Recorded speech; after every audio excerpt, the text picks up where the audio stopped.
unfortunately were lost, and we hope that it says that Mashiach is going to come from the north. So we hope this should be the last negative thing that happens in Israel, and should be the start of only good things, of good days. Good days. Amen. Okay.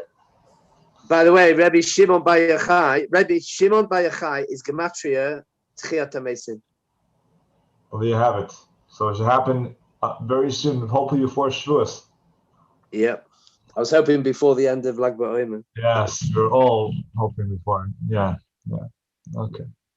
All right. So it should be the schos of all the Rishonos, and they should become. They should be military yeshers. They should go to the heavenly thrones and ask Hashem to end the galus. Okay, come. So before we start our parak, I thought it's only natural we should do a little introduction. So I did a backtrack to Chodesh Mishpah Parak Zayin. Okay, and over here it says certain criteria for who on for a basin. Yeah, so it starts off. We might have touched this a little bit. Who is fit to judge, and who is invalid because of either hate or love. So it says a basin shel shleisha, a basin of three people. Sorry, let me okay.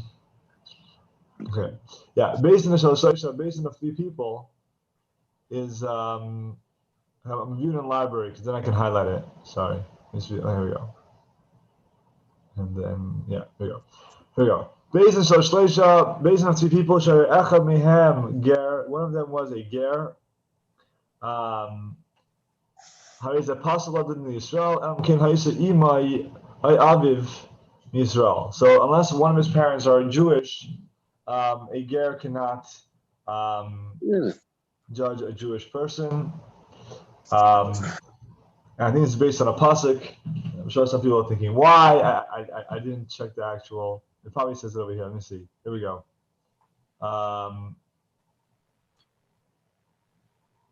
What's it based on? I didn't check it out. But I'll have to check it out. But anyway, if I remember correctly, it's based on a pasuk. It's Xeris HaKasuf. Or his father. The Rama adds either the father or the mother is from. If one of them are Jewish, born Jewish, then they can go and judge another Jew. However, a convert can judge another convert, even though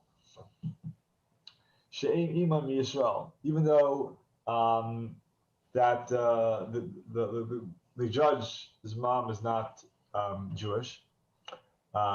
He still has the ability to do that. It's just that a non-convert, at least for the first generation, the second generation already, you can do it. It's not a problem.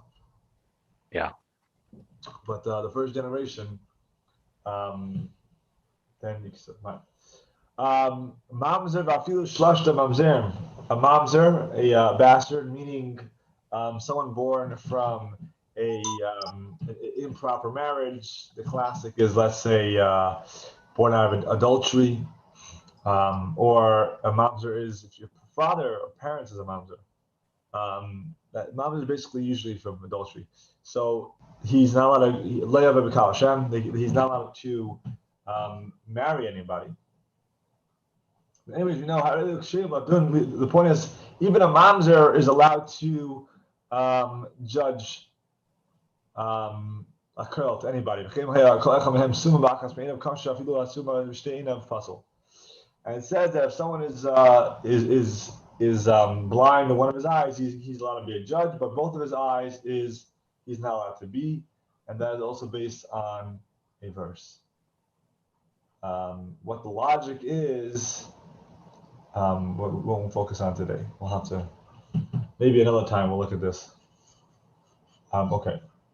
But listen, the truth is, I don't want to put it, the truth is, in America, you cannot be president if you're not American, if you're not born American, which is interesting, right? So I'll point that out.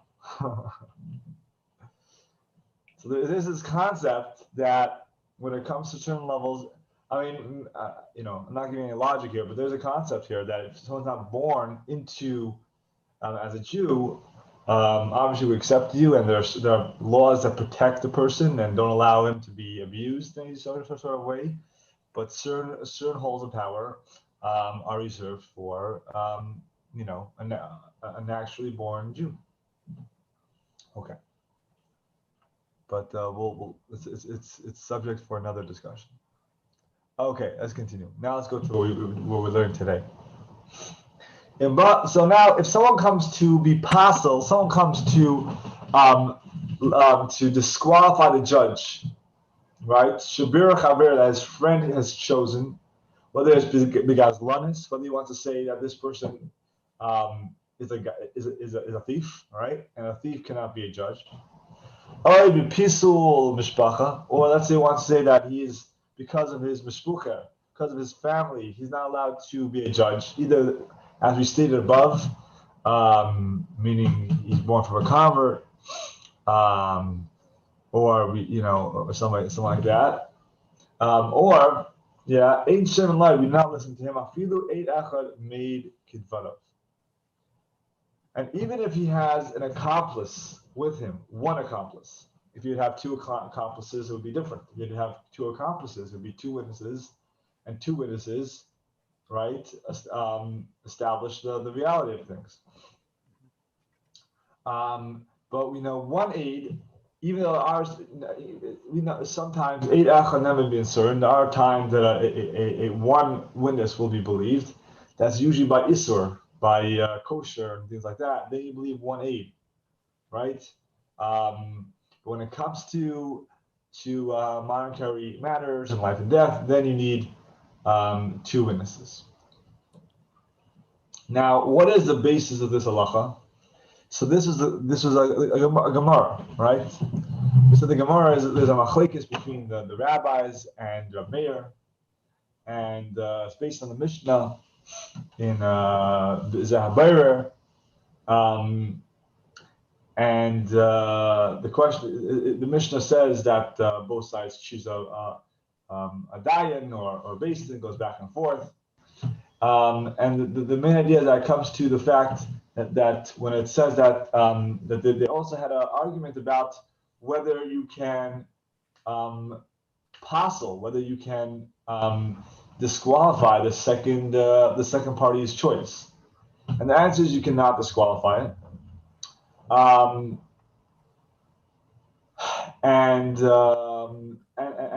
they went so far to say, what does it mean you can't disqualify it, and why can't you disqualify it? And the main idea why you cannot disqualify it is because you have your own mixed interest. You have your own mixed interest. You can't go and disqualify somebody else, because why would we believe you?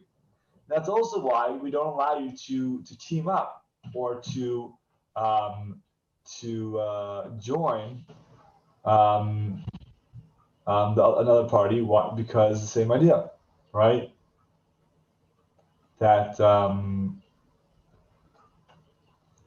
we don't allow you to join the other party, because since you have a mixed interest here, we're not going to allow you to win this. And because of that, because you have a mixed interest, besides the fact that we don't allow you to I guess join the other witness, we will also see how this plays out in other cases as well, because you've lost a certain level of the nemanos of trust. Okay. Are we clear so far? Yeah. Are we clear with this halacha? Mr. Ruskin, are we good? Yep. Fantastic. Okay. So that's the first halacha. We'll get to this soon. Before we go over here, let's go down to the smeh on this first halacha. This was This was a halacha, was it Dalid?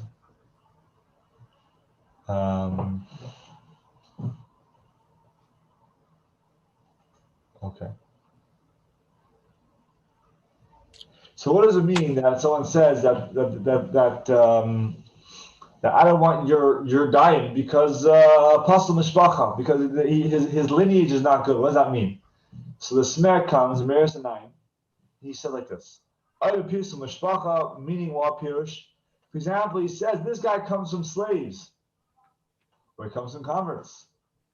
Shipsulim ladin, we know they're not allowed to judge, right? As we stated in Reish Simon Zion. That's why I brought down Zion over here, because that's what Kamashalan, yeah. Even though in a kiri love pasul fnei atma, mela nifsa b'klam mishpacha, afilu hachi ein neman. This is the key word. Negia b'davar. He has mixed interest. So now, why we bring, we bring here two examples. We bring here the idea of gazlanis, that he's a thief. We also bring here the example that he is a piece of mishpacha, that he is from a slave or a convert. Why do we bring both these examples? So the idea is like this, because the difference between a thief and a slave or a ger is that a thief, you're saying, no, I don't like you, and basically you're directly disqualifying him, because he's becoming disqualified because of your words. You're saying he's a thief, right? So by you saying he's a thief, you're making him a thief. Now he's disqualified. However, when you want to say someone is a ger, a convert, or you want to say someone is a eved, a slave, it's different. Now you're not disqualifying him. You're just stating a fact. I'm stating a fact that he comes from a questionable lineage. You're not creating the questionable lineage. But since you're not creating the questionable lineage, I might say, we're not going to believe you by yourself, but let's say you bring another aid, we would believe you as two witnesses, right? And this was Rameir's logic. Rameir's logic says, yeah, okay, we can't believe this guy to make you maybe as a gotham, but maybe when it comes to you're not directly destroying someone's identity, right? You're not saying he's a crook.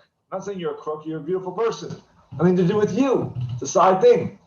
So then maybe over here, when you're not directly forcing someone, so we're not directly disqualifying someone's identity, someone's status.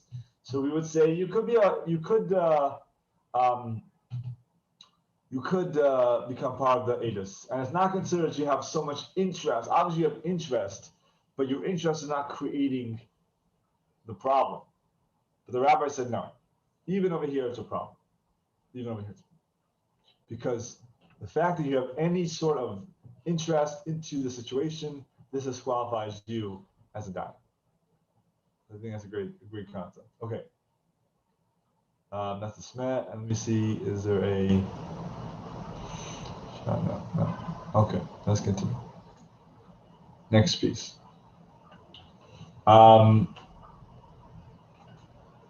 Yeah. So next we spoke about like this. In Bira Hanis B'dayin Ha'idea Edus L'Tevea Deichikim Ha'israel Liver Dayin Acher. If so, this is an interesting thing that Bill probably knows about it. Actually, a few people know about it. That when someone comes to you and they tell you some information, you cannot repeat that information to someone else, right? You become what's the word for that? Confidentiality. Yeah, confidentiality. Thank you. Yeah, so some level of confidentiality, right? So over here is a little different, but the same idea. So the way it works in America, sometimes people go and they'll disclose certain information to certain lawyers. They don't want to come and appear on the other side of the dais, right? To appear against them. They'll go to them and they'll give over some information, and then that lawyer falls into this confidentiality, and now he can't go and appear against you in court. That's what some people do. But over here it's different. Over here we're saying like this. It's similar, but this dayan is a witness. So so what you do is you basically go and you choose him as your dayan, because you can get a dayan. So you disqualify him from being a witness. and then he's you can't take care of yourself, that he won't appear against you in court. So we say in birur hanisba dayan hedea edus latebea derech masha liver dayan. If the nitba, if the defendant, the one that's has claims against him, if he chooses a dayan that does no testimony for the litigant, we force him to choose another dayan, which is interesting. Right, we force him to choose another dayan, and this is in lieu with what we learned in the first halacha. We put it down over here, right? Halacha Aleph. It's right. We had the Ramah. The Ramah says, It's interesting. He brings it down. I don't know why. I'll be interested to know what his real chiddush is over here. Where he says, if the I skipped down a little bit. Chaim, you see what we're up to? You following me?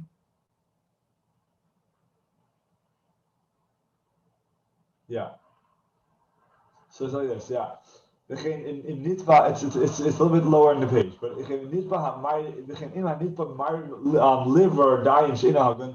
if the defendant makes a trick to choose a dayan which is not worthy, in order to sit next to another dayan which is worthy, so then we force him to go before me. So then basically what we tell him is, okay, you can't do it anymore. You can't have this setup of each side choosing it. But then he adds, but sometimes we'll tell him to go and choose a new one, right? You see, we have been tour. But it's interesting how this kind of reflects what he says a few halachas later. I mean, it's pretty much the same case. Over here, it was saying that in Hagun, he wasn't, that this dayan is not his character is not correct, or is not, or he's not considered worthy to sit. It doesn't really say what the problem is. Hagun usually means he's not worthy, his character is flawed, whatever it is. And also over there, we were talking more about friends. However, over here, by us, we're clearly the problem is that this guy's trying to set it up. So he is in a Hagun, but it's even over here, the Shulchan Aruch says that we can ask them to take another judge. So let's see over here the Smeh, Miras 9 commentary. Interesting halacha. If you have a strong man, does not want to come before the dayanim, and therefore, I'm sorry.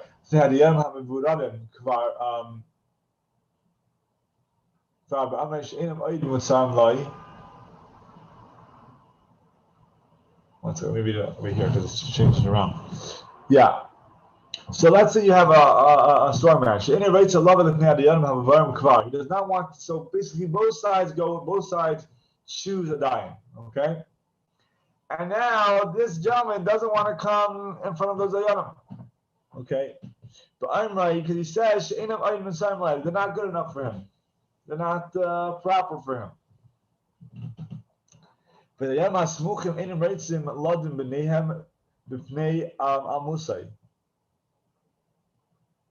And the other dayanim, which yes, the regular dayanim, they don't want to go for this guy because they're afraid of him.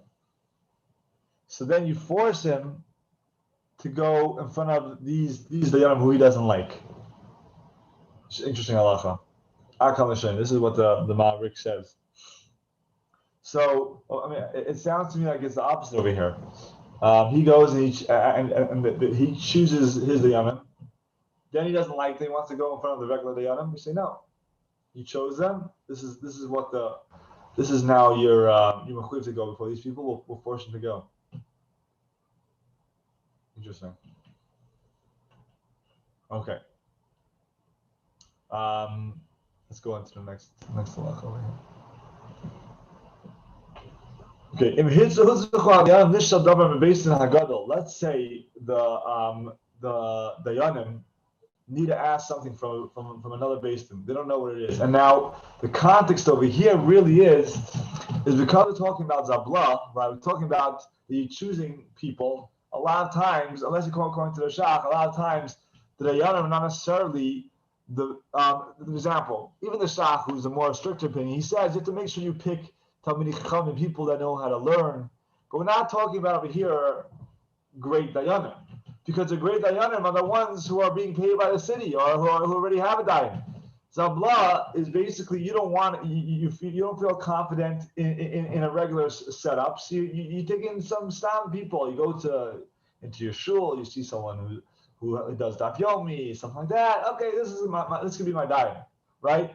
But we're not talking about the top of the creme a la creme, I guess, right? So over here, because that's the case, so there's going to be times that they're not going to know the halacha, right? Now we also said in the chayim that we gave out that the truth is the marker of this halacha was said by regular dayanim, meaning even regular dayanim who don't know the halacha, they can go and ask another beis din. They can do that. But over here we're talking about a case that I guess maybe is more common, that you have these dayanim that the regular run-of-the-mill people. They're learned in the basic halacha, but they're not necessarily very professionals or people of mumchim, and therefore they're going to have this problem. Now they have this problem. Do we say just ban the whole beis din, or do we say you know what, they have a problem, let them ask another beis din? So we say you can go and ask another beis din. So if hitzchad dayanim nishal davar beis din hagadol, keisu nishalchan beis din hagadol ma'adim lehem. So if the dayanim need to go and ask something from a greater beis din, so we say keisu nishalchan, you can write it and send it. Beis din hagadol ma'adim lehem daitam. So you write it, you send it, and then the beis din hagadol will let them know daitam, their opinion, and then the hin dan raisam, and then they'll go and judge it. Meaning the dayanim who are on the ground with these people, the original, right, the smaller dayanim, the zabla, the people that were chosen, they are going to judge this case. So they get advice from up and high, but they're not necessarily judging the case. Why? The lekla meimar shipasku beis din hagadol leihem as a din habe'inan shehu bali hadin eindim lefnei adinim. Why? Because in order for someone to judge, there has to be that the balidinim, the litigants have to be standing in front of it. Okay. Now it's interesting. Before we said that that sometimes we allow them to write it, right? But when they write it, it's a different case, because when they write it, we said it's like a machila. Right? Remember we said that it's like a machila. It's different than over here. But just from the status quo, they have to agree to this. And if they don't agree, that the dayanim owe them the merit that they should get a proper case of them standing in front of them. Here's the chiddush, right? For this, now when they go and they ask other people, they don't have to go and ask the litigants who they should ask. They don't have to let them know. They don't have to ask the baladinim, let them know who do you think we should go and ask. It's none of their business, and they can do what they want. Now, the snare jumps on this, and he writes like this. King calls to Hagaris Hashri. This is what Hagaris Hashri writes. He brings it from a previous halacha, that we learned in this halacha. What did we learn in our simon, right? We learned that the muvadin, right, that the litigants choose two judges, and then those two judges choose a third judge, right? Now, when those two judges choose a third judge, do they need to ask the litigants who they should pick? No, it's none of their business anymore, right?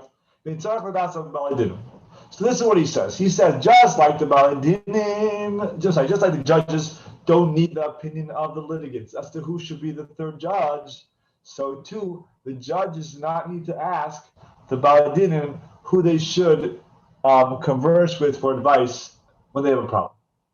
Now the simple question is, what's the connection? Right? What's the logic here?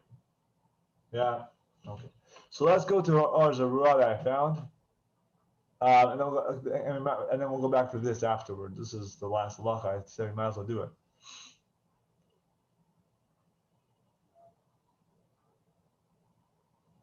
What is this? Something else. Sorry. Here we go.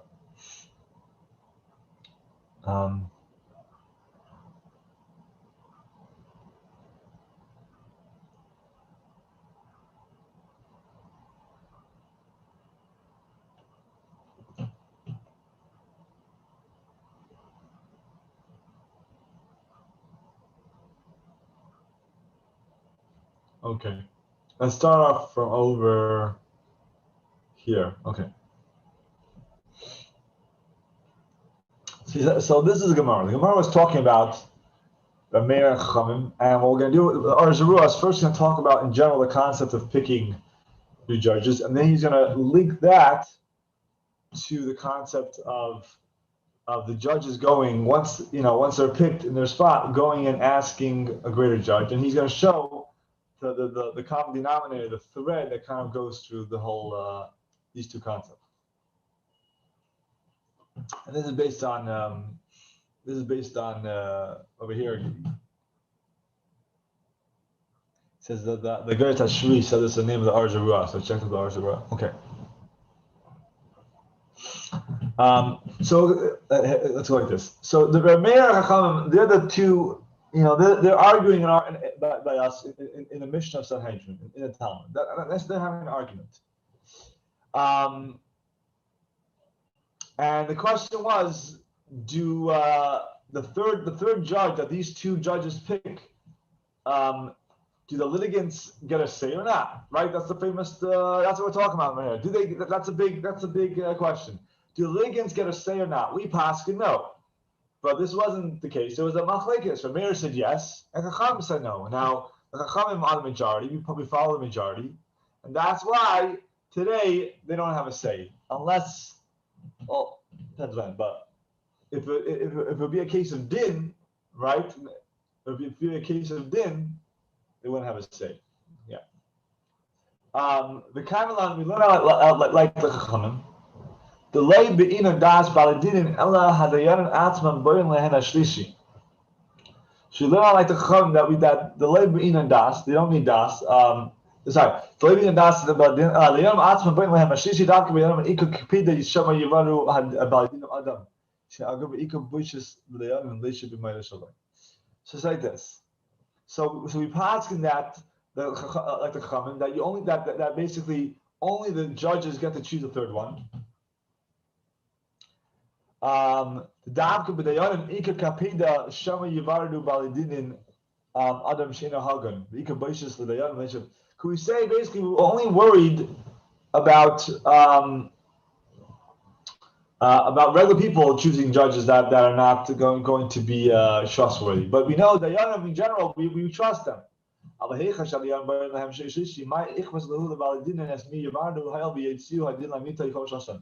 But when you have these two gentlemen and the two judges and they choose the third person, it makes no difference to the Baladinim. Why? Because now that they chose their two trustworthy people, it's out of their hands. And we said that the concept of them choosing two people is that they should feel someone's representing them. Fine, you got that. Someone is going to represent you, and now we know also that the law is going to come out. Mitai, it's not your business anymore. As long as we're happy, as long as we're sure that the halacha will come out properly, okay? Meaning you chose two proper people, and now they're going to choose a third person. So now it's out of your hand. We gave you already a little bit. We gave the litigants a little bit. and they feel more comfortable because of someone representing them. They have that. Now it's out of their hands. Now, based on this idea of why these two litigants don't need to ask, sorry, based on the fact that these two judges don't need to ask the two litigants, right? Why? Because it's none of their business, right?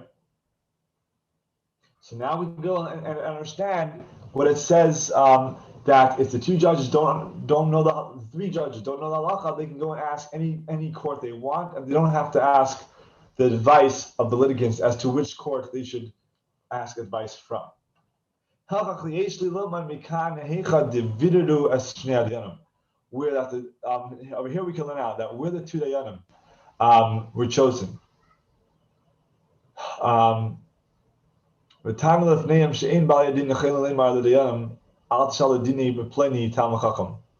Now we understand that when they want to go somewhere else, the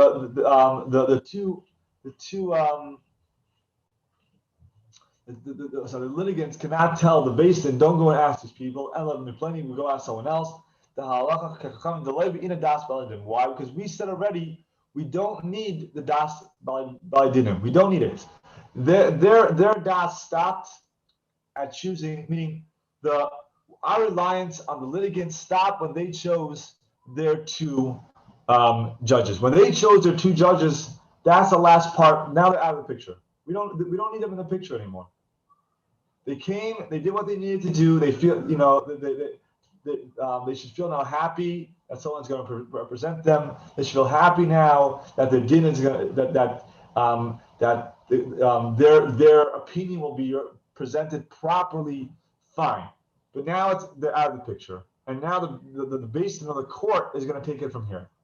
And that's why also, if the court has a question, we're not going to ask these two individuals anymore, because the court is now running things. The court will decide what is the best thing for the court to do, and the court will decide what is the best way to bring about justice and truth.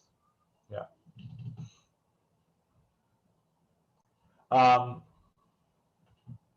Because the halacha is like the chachamim d'lei be'ina das v'al dinim b'imahil l'chelim limchos have be'ina daitilu the safe kishiyadu yimchu v'lei yishatu b'din shem v'lei l'cham l'shel elam v'plein, right? And if they were able to have a say, then we would ask them, because we don't want them to come out and say, "Oh, I didn't want this guy," or "I don't accept this judgment because I didn't get my say." The fact is, no, we don't need them. But rather, the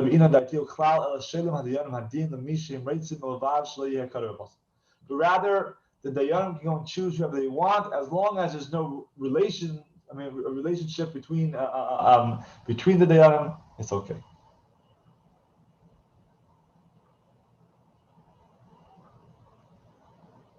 Okay, fine. So this is just a little commentary on this concept of why is it that this connection that we're making of the dayanim don't need to ask the litigants about the third judge, and B, the dayanim do not need to ask the litigants about who to ask for advice on a particular law. Okay, is that clear? Yeah. Okay. And so it's a nice Arzarua, opens things up. It kind of clarifies the situation. Okay, let's learn. We don't have too much time here, but let's do. I just wanted to finish up the last halach over here, so we have a complete thing, right? Complete Indian. So I guess this was not brought up in the material. I guess it's not directly connected to Zabla, but I felt, if all it takes a few more minutes and we finish the whole thing, you have a complete idea, why not? I'm sure the Mechaber, when he put it in, he knew what he was doing, right? So it's an interesting halach over here. So in Bir Lahem Asara Nashim, let's say, based on what we said before, right, that you can choose more than 3 people. So they chose 10 people. Shidei Lahem.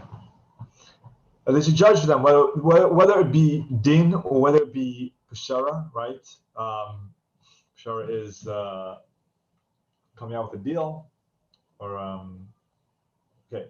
And they came up that if they do not unanimously agree to one opinion, then they'll go after the majority. So what happened was, and then one of them leaves. What does that mean?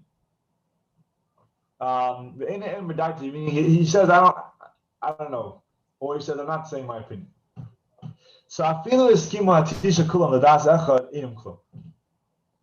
even if all of them are going to agree to, so meaning let's say you have all 9 people, right, and they all agree to one opinion, but since it was one body and one left, it's not going to work. Yeah, this is Bein B'din Bein B'shara. It's the chiddush over here is B'din. What does the smash say over here? The smash is like this. This that they decided that if if all of them do not agree to one opinion, they'll go after the majority. This was specifically when they wrote so from the beginning that we're going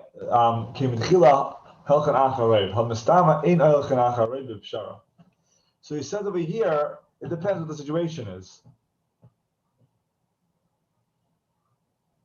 Because by Peshara, we spoke about this, as according to some opinions, there's no concept of going Acha Harev, right? Remember we spoke about that?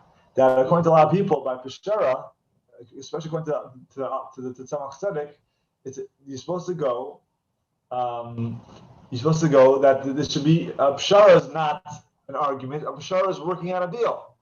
Right? That's the concept of Peshara.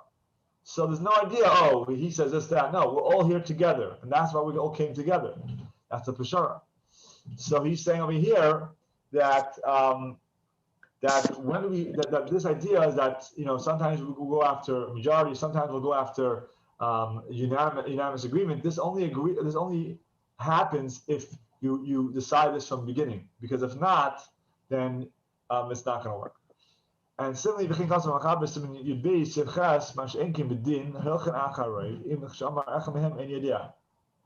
and the same thing applies by din. By din, we say usually we only go after majority. What do you mean everyone needs to agree? So this man is trying to say that this is a situation that they clearly said this, that either we're going to unanimously agree. If not, if we won't unanimously agree, then we're going to go after the majority. But the problem is, because they said this clause was going to go after the majority, and one of them left, so now you don't have a majority, and now you need to, as it says later on, you have to basically add more people to your court. Okay. Yeah, but with a pshara, don't we say that you only need one judge anyway? So there's not even a havamina of there being a majority. It's just one Dayan and the litigants. So they all agree. So what's the point mentioning it? So what's the... First of all, we said that B'chlal, we don't like the idea of one Dayan. We said we could have a Dayan. So even Pshara, you can have 3 Dayan, right? We said, one opinion says you should have one, but it says it's better to have 2 because the Rambam says like Edom. And then we said it's even better to have 3, more merrier. I hear what you're saying. But the idea over here is Bein B'din Bein B'shara. I mean, the concept over here is that because they put, and to my understanding is because they put over here the clause of they want to go Halchan Acha Harev, you want to go after the majority. Once they stick in that clause, you want to go after the majority, and one of them leaves. So an Eini Adea is not considered. You have to reconfigure things. We're going to learn about it later in Simchas, but I just wanted to. It's a new idea, but I just wanted to touch upon that. Right? Just a great vart. We see over here how everyone is accounted for. So by the famous, you probably know the story, by the famous Mendel Bayless trial, right? The famous Bayless trial with the blood libel. I just read it. I think Rabbi Jacobson said the story that he said that one of the big. So they're trying to figure out how can we see that that Jews are allowed to kill someone else, right? They were trying to find. They were going through the Talmud. Basically, what ended up happening was they basically put the Talmud in trial. They were trying to prove from the Talmud that Jews are allowed to kill non-Jews. And one of the points they brought up is that in halacha it says Adam kiyamas b'oihel, and from there we learned that only a Jewish body makes a tent impure, right? And not Jews is not. I mean, it's taking it out of context because the truth is a non-Jewish body also makes you impure, but it just won't make it oil. A Jewish body has an extra level of impurity, but that's what they brought. Right? So they said, look over here. From here, the fact that you're saying so it says Adam kiyamas b'oil, when a man will die in a tent, and the rabbis tell us when a man will die in a tent, meaning a man, only a Jew's a man. So he said, you see over here, you guys don't consider non-Jews people. So the answer came, so before this even happened, they knew that, they knew this was going to be a question. And the answer came from Rabbi Shapiro, who started the Daf Yomi. He came up with this answer.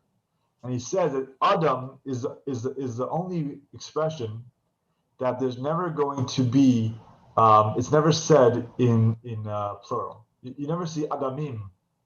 In the 5 books of Moses, Adam is always expressed in the word Adam. For example, Enosh is Anashim, right? Many people is Anashim. I mean, there's five expressions of how to call a person. You have Adam, Enosh, Gever. You have five different expressions. But Gever, for example, is Gvarim. Today in Israel, you want to go to the which bathroom to go to. You have to make sure you go to the Gvarim, right? So, but the word Adam is not. We don't say Adamim. So he said, what's that reason for? And he says, because Jewish people, no matter where a Jewish person is, we're all one body. And that's why when the Torah wants to say that only a Jewish body makes a tent impure, it uses the expression Adam, because the Jewish people, no matter where they're going to be, they're always connected, and a Jewish person is always going to feel the pain of another Jew, even if he's on the other side of the world. And the message we're trying to tell the judges is basically that because you're not just putting this Jew on trial, you're putting all of us on trial.